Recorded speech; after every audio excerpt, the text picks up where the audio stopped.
Hey there everyone, and happy Mother's Day. I have a new palette to show you guys. I consider it sort of like the Mother's Day palette. That's kind of how they promoted it at Ulta, and it's fresh and new. I picked it up today. So I wanted to do a soft sort of Mother's Day look with this Mother's Day sort of themed palette, but I do not like the palette. Tarte, I don't know what Tarte is doing these days. They are rushing these palettes out or something. I don't understand, but I'm going to show you what I did with this palette today. I'm going to show you all about this palette, but I'm not liking it. First of all, the packaging is great. It's rose gold, it's floral. Here's the box, and here is the actual palette. Pretty, great idea. Thank you, Tarte, but I don't like quality of the shadows and etc. So this is an eye and cheek palette. You get a blush, you get a highlighter, and then you get all of these eyeshadows here. I did not swatch this in the store before I picked it up. I just picked it up. I looked at the colors. I thought, these are good colors. These are my kind of colors. They're all very light. They're very natural. And I thought, well, I'm going to make this work. You know, it's got a couple of nice shimmery metallics in it. Those would make great lid colors. About it. It does have that smell, that wonderful cocoa-y smell that we know from Tarte, but I'm going to swatch these colors for you, and they are just not performing the way I want them to perform. Several of them aren't. Some of the mattes are okay, but the rest of these sort of shimmery colors, the foil type colors, they are not working out. And I worked and worked and worked with this palette today. This is actually the fourth look I came up with today on this palette, working so hard to try to get it to work out, and it just would not work out. Let me swatch these for you. So first of all, the blush is intensely pigmented. You wouldn't think it would be. It looks like a light color, but I plopped it on my cheek today and it was like, whoa, I put on way too much when I put on my cheek today. The highlighter is not a bad highlighter. It's called Pure Soul, and it's a very neutrally champagne-y highlighter right here. Not a bad highlighter. Blush and highlighter are decent. Let's look at the shades. So here are your eyeshadow shades. Where I'm getting really disappointed is, this is a strange sort of highlight color.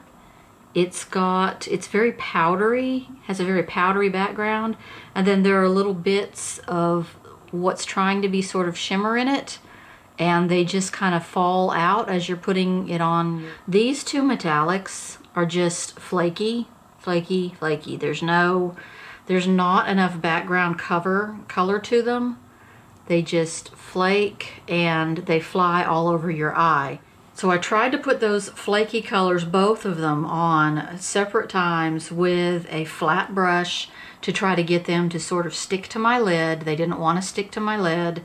I used Fix Plus. They still did not want to stick to my lid. They're not a topper. They're not an eyeshadow lid color. So what I did with this today, I started out going over my entire lid with the color called Santorini Sands. Then to start my crease, I used High School Sweetheart. My more inner crease, I used Tea Time. Now, High School Sweetheart and Tea Time are very good transition crease type natural colors. They're matte, they're very nice colors. And then outer corner, I used Road Trip, which is the deepest color in the palette. I just sort of stamped along my upper lash line with the color called Road Trip. And it's not super pigmented, so it didn't make a really good liner, but I did want it to be very subtle, so I guess that's okay. To line under my eyes, I used Tea Time, and then a little bit of Road Trip up under my lashes afterward. And then I went back in with some of this Endless Summer color on my finger and tried to sort of make a glitter topper on my lid. It is just so flaky. I can show you a close-up of my lids and maybe you can see there's just these little flakes, and they absolutely drifted everywhere on my face. I had a lot of trouble earlier. I was trying to put that on as just a standalone lid color. I put it on first of all with my finger, I put it on with a brush, and then I put it on with Fix Plus on a brush, and none of it was working. It was all patchy, it was all flaky, and it was getting everywhere. I did the same with the color called Heart of Gold, which is a really pretty gold metallic bronze right here in the middle, and that did the same exact thing. It's just like Tarte is rushing these palettes out. and they're not paying attention to quality. Now, Tarte to me has kind of always had problems with their glitter or their shimmer shadows not being all that great. This palette is reminding me a lot of the Clay Play palettes that they came out with. It's that same kind of really light, very neutral, very natural colors. Here's the Clay Play 2. This is the one it really sort of reminds me of. The colors are a little bit different, and I did lose one of them completely out of the pan, as you can see.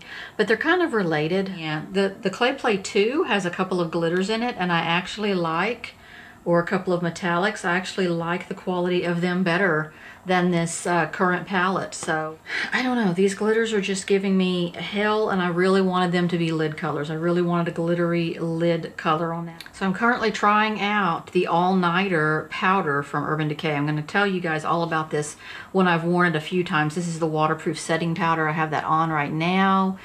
Cool lid there, Urban Decay. So there's my Mother's Day flowers back there, and my little card and everything. My little boy picked them out because purple is my favorite color, and he knows that. So happy Mother's Day to everyone, and thanks for watching again, guys. I'll see you in my next video.